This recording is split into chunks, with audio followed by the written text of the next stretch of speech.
فمن شهد منكم الشهر فليصم حامدا ومصلیا اما بعد۔ رؤیت ہلال کی اہمیت۔ اسلامی بھائیوں، شریعت کی نظر میں رؤیت ہلال کی بڑی اہمیت ہے، کیونکہ مسلمانوں کی عبادات و معاملات کا دار و مدار قمری مہینوں پر ہے، اور قمری مہینوں کی صحیح معرفت بغیر رؤیت ہلال کا اہتمام کیے ممکن نہیں ہے۔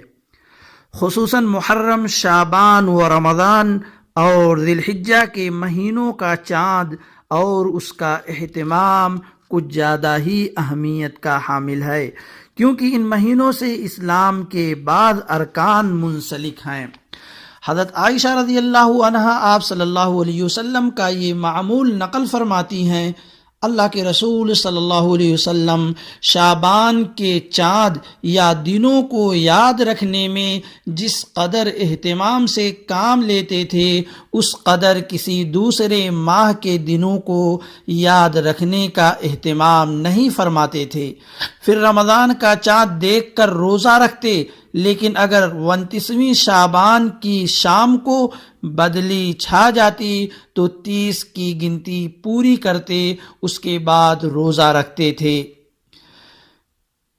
یعنی ماہ شعبان کے دنوں کو شمار کرتے، انہیں یاد رکھنے میں اہتمام سے کام لیتے، تاکہ رمضان کے روزے اپنی صحیح تاریخوں میں رکھے جا سکیں۔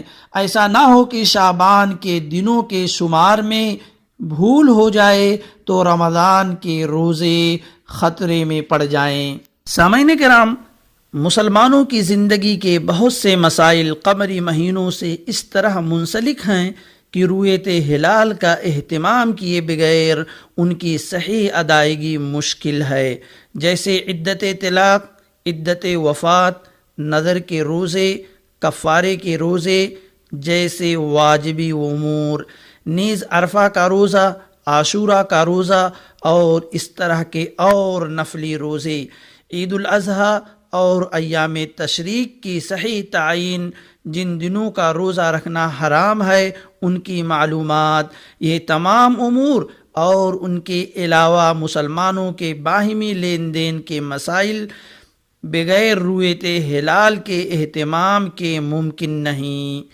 اس لیے ضروری ہے کہ رؤیت ہلال کا اہتمام کیا جائے۔